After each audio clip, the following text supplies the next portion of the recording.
Zanzibar, such an awesome place to travel, but just like anywhere in the world, every place has its good and its bad.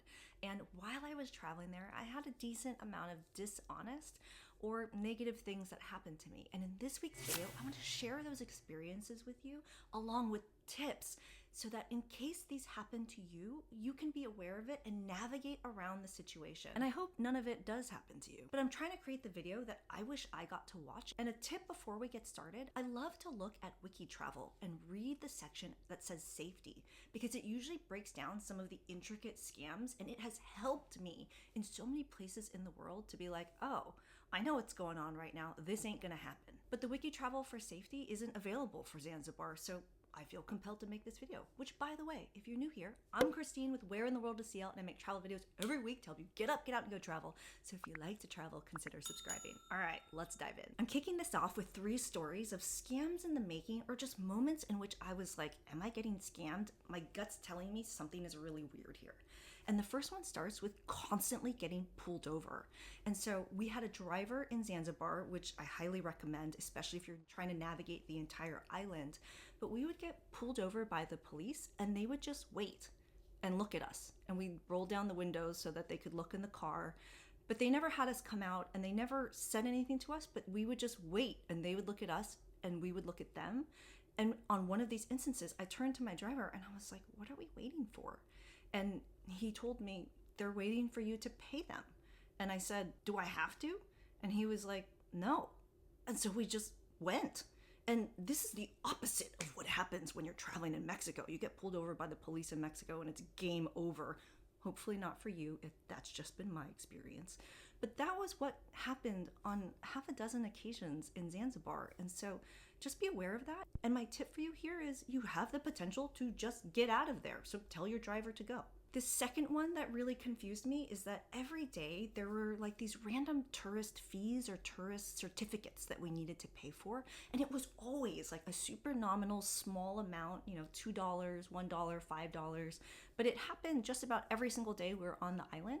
And I never understood why we needed to be paying for them, but something to be aware of. And if you are from Zanzibar, know anything about Zanzibar, drop your comments below. We're all a community and let's help each other out. But my tip is be aware that these things happen, and I kept all my receipts and I paid for all of them. Okay, this third story I'm gonna tell you, I realized does not have a helpful tip with it. It's just a story that makes me freaking sweat thinking about it. So I'm pushing it to the end of the video and keeping all of the stories with the helpful tips up top because I'm here to help you out. All right, let's talk about money because I don't want you to get ripped off in Zanzibar. There are 2 helpful tips that I have for you here. And the first one, get in that mindset of you're gonna be haggling and negotiating for everything that you do. That's just the way it is in Zanzibar. But I wanna give you a little ammo for your back pocket of an example of something that we haggled and what we actually paid in the end, just so you have a reference point and how it went down, because negotiating in the sand is new for me. So the situation here is we wanted to have a boat take us out to the reef and the sandbar that's near Nemba Island for 3 hours of snorkeling and boating around and swimming and hanging out at the sandbar. We didn't want any food. We wanted to BYO, so we also wanted a bucket with some ice. And so that's what we were negotiating for. And when we rolled up, the boat captain is the one who's negotiating with us. And the situation was that you write in the sand the starting price, which was 500,000 Tanzanian shillings, which at this moment in time translates to this much in US dollars. And we basically negotiated back and forth. We were there for about 15 to 20 minutes, which I was like, this is a long time to be negotiating for a 3-hour activity. Anyway, that's how long it took. But we got the final price down to 160,000 Tanzanian shillings, which, to be honest, I don't know if that's a good price or not, but that's what we paid. But it was a lot of fun. And just one thing to know is that we couldn't even really snorkel at the end because the snorkels were in such bad condition that my goggles were just filling up with water. But I mean, I don't know. What do you expect? I hope that helps. This second tip for you is around paying and protecting your credit card, which if you're getting some value out of this video, cheers that like button and consider subscribing, and drop your tips below if you have any other experiences that might help the community. All right, when you're paying with your credit card, if let's say you're at a restaurant, make sure the waiter or waitress is bringing the card charger to the table and your card is never out of your sight. At some places, you are actually going to a cashier at a restaurant to pay. And so make sure you're checking your receipts just like normal. And lastly, when you're coming to this island, consider bringing multiple credit cards and debit cards. This is something you should do all the time when you're traveling the world. Link in the description below for more international travel helpful tips that I have. But this was especially important for me in Zanzibar because not just one, but two of my credit cards got compromised, even though none of them ever left my sight. These next three examples are around things being less real or being less than what you paid for. And my first example starts with buying sunscreen. Zanzibar, sun, super intense. You gotta wear sunscreen. And if you can, two tips. One, bring it from where you're traveling to. And if you have to, tip number two, buy it on the island. Make sure that you are checking the sunscreen before you purchase it. And so sunscreen on this island relative to other things is more expensive than usual. And a lot of times it's not real. So in other words, if you're going to a large hotel or resort and buying sunscreen, you're probably going to be pretty successful. But if you're going to even a highly reviewed and rated pharmacy in Stonetown, they are mixing that sunscreen with other lotion or water. And you can just tell in the consistency, it ain't the same.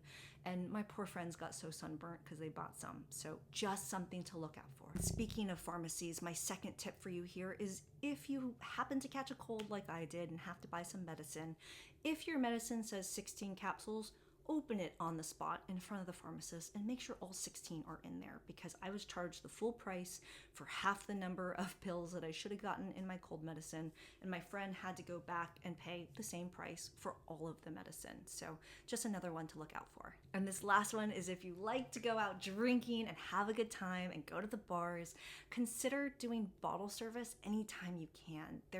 I don't want to call it fake alcohol, although it might be fake alcohol. You could call it bottom shelf alcohol, but I have never seen my poor friends so sick the next day. And it's not because they drank a lot either. And my other tip for you, don't drink the ice. So yes, I did drink warm Tanqueray straight.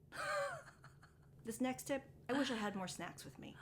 Food takes forever in Zanzibar, and that's fine. It's a very pole, laid-back lifestyle, but it does just take forever. And a lot of times I had really bad meals. In all of the videos that I posted a lot of the highlights and the good meals. I did have some amazing meals, but more often than not, and I would say on average more than half the time, I had really bad meals. And a lot of times it wasn't sanitary, whether you see the cook coming out of the bathroom, not washing their hands, or experiences like flies all over your seafood that just smells funky and is definitely not fresh seafood. So bring snacks. And this last one, and again, all of these are just my experience. It doesn't mean it's gonna happen to you, all right?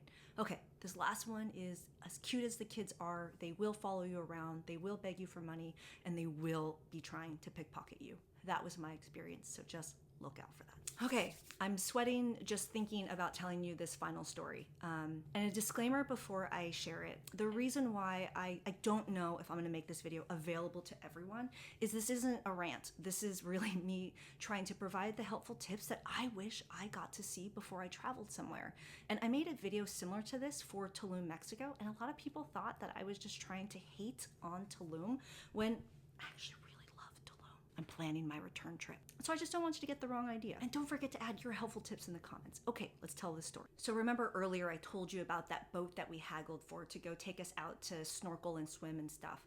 While we were out there, this is just my experience, but when I was traveling in Zanzibar, I almost never, if not ever, saw any authorities wearing masks during the pandemic.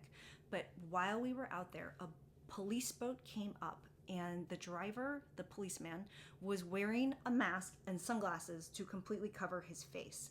And he had someone who was not a policeman in the front of the boat, and they came up to our boat, and there was basically this exchange between our driver and their driver. And it was a lot of them talking and a lot of them talking about us and looking at us and then looking at each other and talking. and I don't know what was happening. What I was expecting was some kind of, we needed to pay money, or maybe it's another tourist certificate, or I don't know what. But that exchange went down. I felt very nervous during the situation. I share this just to share my experience. It doesn't mean it's going to happen to you. I left this one for the end because I don't have a tip around it, other than I hope it doesn't happen to you. But that exchange went down for at least like 5 to 7 minutes. And by the time they finally left, I was just like, I don't know what the heck just happened. Zanzibar, that's what I got for you. I have a whole series of videos of other helpful tips around Zanzibar. Make sure you check them out. I'm here every week with helpful videos. I hope to see ya in the next one. Ciao.